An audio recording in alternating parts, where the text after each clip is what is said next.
Boa noite a todos. O tema dessa nossa conversa diz respeito aos contratos e à pandemia. Obviamente, a consequência da pandemia, que é justamente a quarentena que impede uma vasta gama de atividades, né? Exceção feita aquelas atividades consideradas essenciais. A dúvida, portanto, que surge, ou as dúvidas que surgem, são justamente essas. O que fazer com os contratos diante da impossibilidade do pagamento por excessiva onerosidade ou, eventualmente, a impossibilidade de se cumprir a obrigação? Seria o chamado incumprimento ou descumprimento involuntário da obrigação. Em razão do quê? Do caso fortuito. Então, seria caso fortuito ou seria caso de excessiva onerosidade? E como se fazer para reduzir um contrato de maneira justa, equânime, ou eventualmente se extinguir uma relação obrigacional com fundamento no caso fortuito ou força maior? Essas são as dúvidas que têm surgido com bastante velocidade, chegando até os nossos tribunais. Essas dúvidas a respeito da aplicação ou da excessiva onerosidade ou do caso fortuito ou força maior dizem respeito à aplicação efetivamente dos dispositivos que regulam esses temas. Se eventualmente a intenção for a de rever um contrato, pleitear uma ação revisional de um contrato que se tornou excessivamente oneroso em razão de uma imprevisão, estar-se-ia diante do disposto no artigo 317 do Código Civil.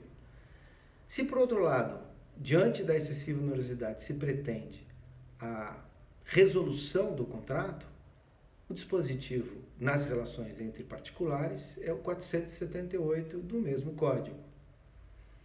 Se a relação é de consumo, o dispositivo adequado é o artigo 6º, número 5. Mas aí eu volto à indagação que tem surgido. É caso de excessiva onerosidade ou força maior, ou ainda caso fortuito?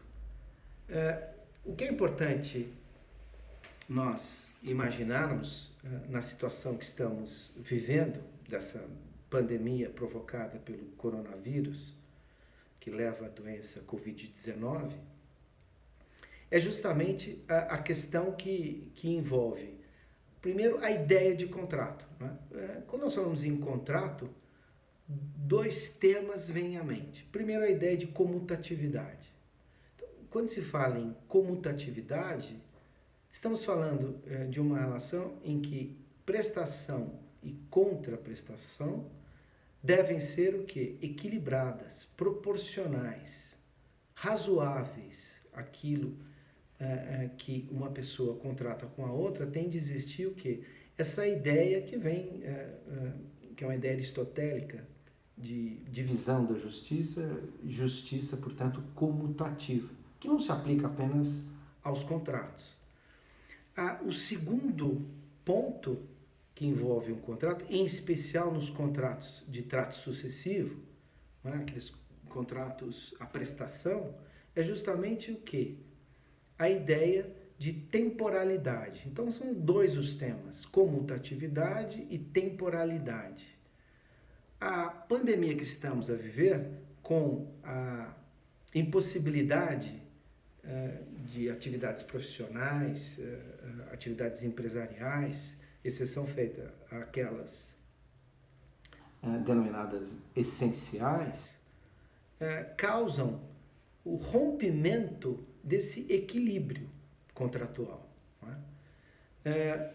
E em razão disso, a dúvida, a indagação que tem sido objeto de discussão até nos tribunais tem sido essa. Estar-se-ia diante de apenas e tão somente excessiva onerosidade, onde se poderia pleitear a resolução do contrato ou a revisão de cláusula contratual, em especial aquela cláusula que envolve o preço, ou seria o caso de extinção, não é, da obrigação, em razão do descumprimento, do incumprimento involuntário, em razão da pandemia, que seria considerada um caso fortuito ou força maior. Na realidade, depende do caso concreto. Vejamos a questão que envolve caso fortuito ou força maior. O nosso código anterior, o Código de 1916, não fazia um discrime, não fazia uma diferença entre caso fortuito e força maior. Embora parte da doutrina designasse o chamado caso fortuito, justamente naquelas hipóteses de manifestação humana que impossibilitava o cumprimento da obrigação, como greve, motim, etc. E força maior, o chamado vis maior do direito romano, seria justamente aquela hipótese de fenômenos naturais, como terremoto, enchente, né?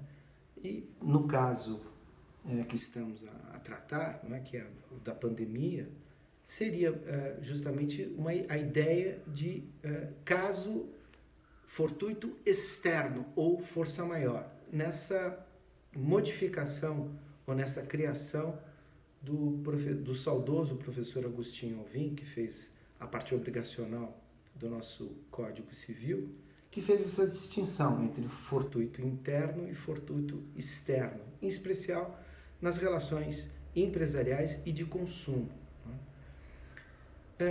O que ele denomina, e os nossos tribunais têm seguido, têm perfilhado nessa direção, é justamente que o fortuito interno não gera a extinção da obrigação.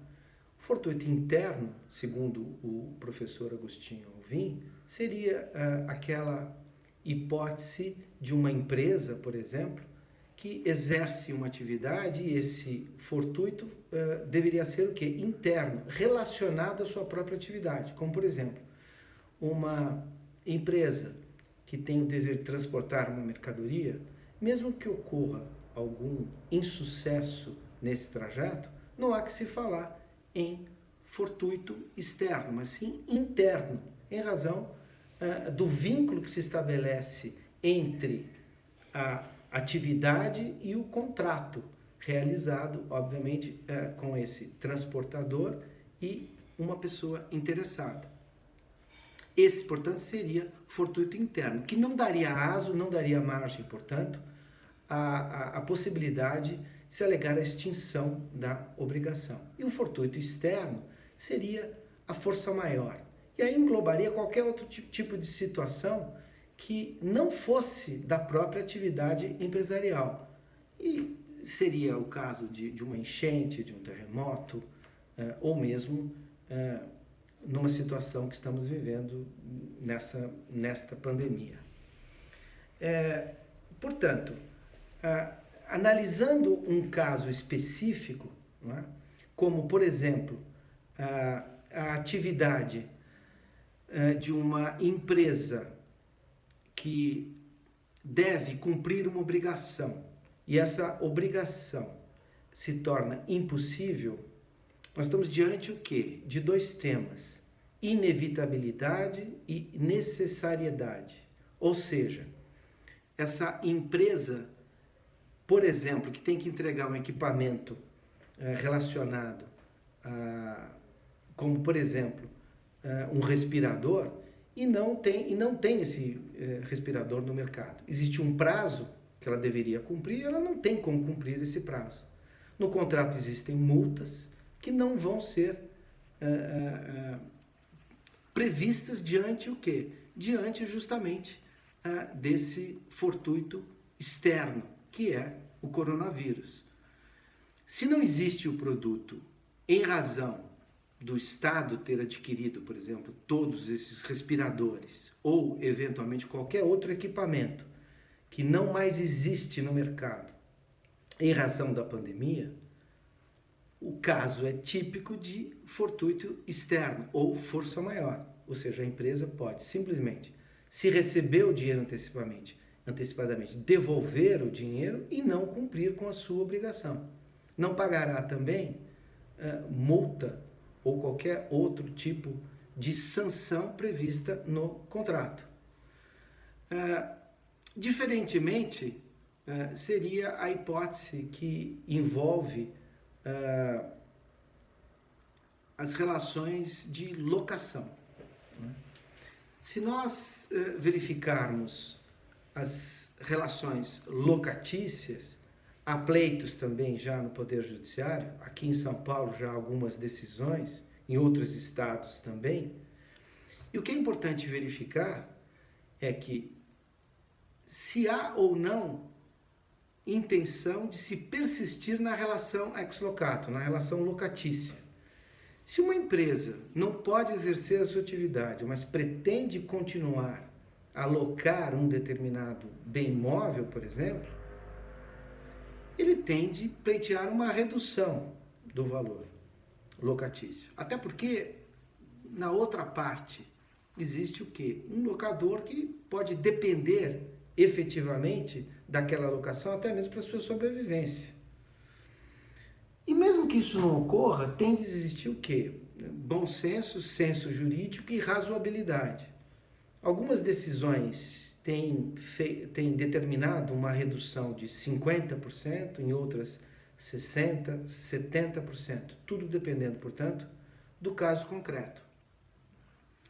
Se existe a possibilidade de se continuar a relação locatícia, seja empresarial, seja uma relação entre pessoa física na condição de locatário, o ideal é que as partes cheguem a um denominador comum, não é? E estabeleçam que redução é essa e por quanto tempo, não é? Fazendo uma previsão de 2 meses ou mês a mês, deveria ser analisado eventualmente o valor locatício, ou se especificar uma data, não é? Ou seja, 2 meses, 3 meses, para que incida essa redução no valor da locação.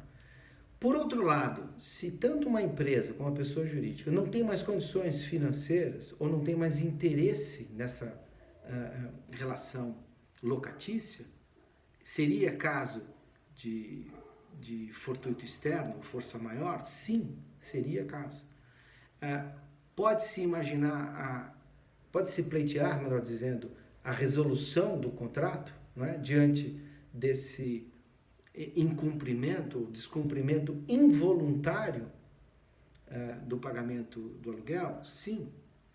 Qual seria, portanto, a consequência disso? O locatário deveria pagar o aluguel e devolver o imóvel, sem pagar, portanto, a multa contratual. Isso na hipótese de se alegar, obviamente, a pandemia como sendo um fortuito externo. Em outras relações contratuais, que não essas que eu acabei de mencionar, nós poderíamos imaginar o quê? Se pleitear a redução com fundamento na excessiva onerosidade. Se a relação for entre particulares, tem fundamento o artigo 317 do Código Civil, que prevê a ideia de imprevisão. E, na realidade, não só imprevisão e extraordinariedade da modificação. Não é? Que tipo de modificação é essa? A chamada modificação na base do negócio jurídico. Não é? Essa é uma teoria desenvolvida na Europa por vários doutrinadores, mas a mais adequada foi a de Paul Ortmann e depois desenvolvida também por Karl Larens, que é a base do negócio jurídico. Ou seja, se um fator externo altera a base do negócio jurídico, esse contrato pode ser revisto ou, eventualmente, passível de resolução. Obviamente tem que se comprovar, não é o caso, porque diante da pandemia que estamos vivendo, o fato é notório. Mas há outros requisitos a serem pleiteados para se rever um contrato ou para se pleitear a resolução de uma vença. O primeiro deles é que o contrato seja de execução continuada ou diferida. Né? O que seria essa execução continuada? Um contrato de prestações, né? Em prestações, ou de execução diferida, ou seja, quando se paga uma determinada quantia num tempo posteriormente, né? À celebração do contrato. Pode ser 1 mês, 2 meses, 10 dias, enfim. O fator externo tende a modificar a base do negócio jurídico, ou seja, aquele momento em que as partes celebraram o contrato. Esse fator externo, obviamente nos dias de hoje, é a pandemia, que é um fato notório e, portanto, independe de prova. Portanto, esse é o primeiro requisito para a chamada teoria da imprevisão, hoje incerta, prevista, tanto no artigo 317, como eu disse anteriormente, como no 478 do Código Civil. O segundo pressuposto ou requisito é que essa alteração seja radical, né? Em comparação com o momento da celebração do contrato. Que tipo de alteração seria isso? Uma alteração econômica, né? ou de qualquer outra natureza que importe na excessiva onerosidade. E aí vem o terceiro pressuposto, não é? Ou seja, um benefício exagerado por um dos contraentes e uma excessiva onerosidade para o outro. Em relação a esse pressuposto, eu tenho defendido há muitos anos que não há necessidade de se comprovar o benefício exagerado para o outro contraente. Até porque, numa situação, por exemplo, como a que estamos vivendo, de pandemia, não há benefício para nenhuma das partes, melhor dizendo.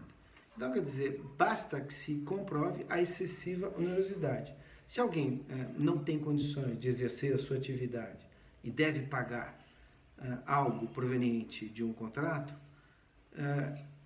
isso por si só já demonstra que ele não vai ter condições de cumprir aquilo que foi combinado. E, portanto, pleitear uma redução com fundamento no 317 seria a medida perfeitamente adequada. Um outro requisito é justamente que dá nome à teoria, não é? Ou seja, o fato tem de ser imprevisível e extraordinário. Não é? Quando nós falamos em teoria da imprevisão, nós estamos falando no resgate, não é? Da cláusula rebus sic stantibus, não é? Ou seja, do fim para o começo, estando assim as coisas. Não é? Essa é uma glosa bem mais longa do que isso, atribuída a Nerácio, uma glosa, portanto, medieval, mas que nos mostra exatamente, estando assim as coisas, né, no momento posterior à celebração do contrato, em razão de um fator externo, e o contrato deve ser de trato sucessivo, né, na própria glosa em latim se fala, contractus qui habent tractum successivum, né, et dependentiam de futuro, ou seja, contratos de execução continuada e, obviamente, que dependem do futuro. E que tipo de contrato é esse? Deve ser um contrato comutativo, né? Ou seja, em que as partes sabem de antemão, ou sabiam já de antemão, no momento em que firmaram a convenção, qual era o esforço e qual era o benefício, né, dos contratantes. E quando nós falamos em imprevisão e extraordinariedade, que o Código estabelece, que, aliás, esse dispositivo 478 é cópia do Código Civil italiano de 1942. Imprevisível é aquilo que as partes, obviamente, não previram, aí além do que é um fato extraordinário. O que seria a extraordinariedade? Seria justamente um fato anormal. E é justamente isso que nós vivemos nos dias de hoje, não é? Além da imprevisibilidade e extraordinariedade, o que é importante ressaltar é que o artigo 479 do Código, para quem pleiteia a resolução do contrato com base no 478, pode-se evitar, não é, essa extinção do contrato pela resolução. Não é? Resolução que, na prática, não é, quem move uma ação nessa direção entra com uma ação de rescisão contratual, não é, que tecnicamente não é adequado. Se nós falarmos de rescisão, nós estamos falando de lesão e não de inadimplemento contratual, mas, de qualquer forma, isso já se tornou praxe, não é, no nosso meio jurídico. Quando nós falamos, portanto, na hipótese de resolução, 479 do Código permite o quê? A conservação do contrato desde que se chegue a um acordo que seja equitativo, né? Que torne o contrato, que perdeu aquela ideia primeira de comutatividade, né? E se torne, obviamente, novamente, um contrato mais equânime, mais justo em relação justamente desse fator externo. A teoria da imprevisão não foi absorvida nas relações de consumo. Existe a possibilidade de revisão do contrato com fundamento no artigo 6º, número 5 do Código de Defesa do Consumidor. E é importante ressaltar que o CDC, o Código de Defesa do Consumidor, ele prevê duas hipóteses, não é? A excessiva onerosidade, não é? E aí, no caso, excessiva onerosidade para o consumidor, e também a desproporção, não é? Pode ser, inclusive, uma proporção em qualquer cláusula que tenha sido estabelecida ou no preço também, não é? Então, quer dizer, permite a revisão do contrato independentemente da prova do fato ou do acontecimento imprevisível e extraordinário. Discussão existe se o fornecedor poderia eventualmente pleitear com fundamento no artigo 6º, número 5, a excessiva onerosidade e pleitear como consequência a possibilidade de redução do valor ou daquilo que ele deva efetivamente cumprir. O fundamento para isso, pelo menos a meu ver, vem previsto no 51, parágrafo 2º do CDC. Mas seria uma medida excepcional, né? A possibilidade do fornecedor não cumprir aquilo que estabeleceu com o consumidor, com fundamento no 51, parágrafo 2º,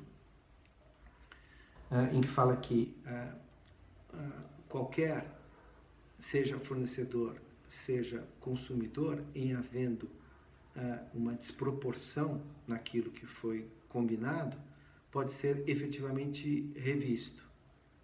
Essa seria, portanto, a interpretação desse dispositivo do CDC.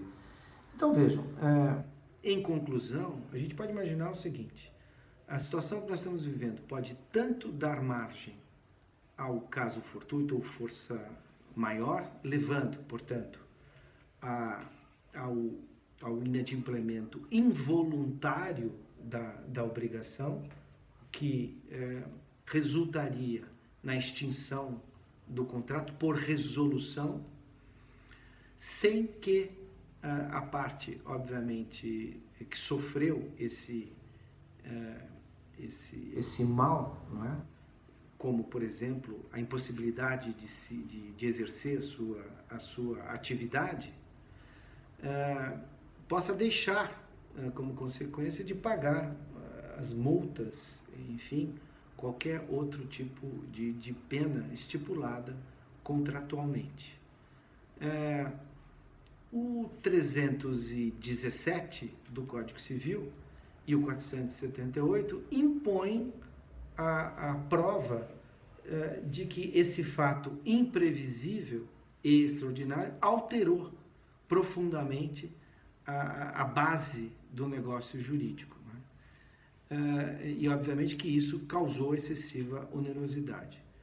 Repito, isso é dispensável nas relações de consumo. Não há que se falar em imprevisão e fato extraordinário. Apenas recordando, se o contrato for aleatório, não há que se falar em revisão ou resolução com fundamento, portanto, no caso fortuito ou força maior, ou ainda na excessiva onerosidade.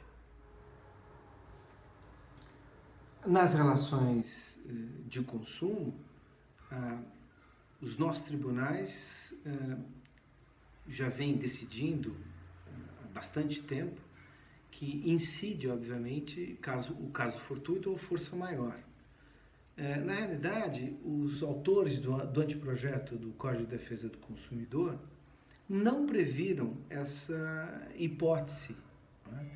E, na realidade, a ideia era de que, mesmo havendo caso fortuito ou força maior, deveria o fornecedor cumprir com a sua obrigação.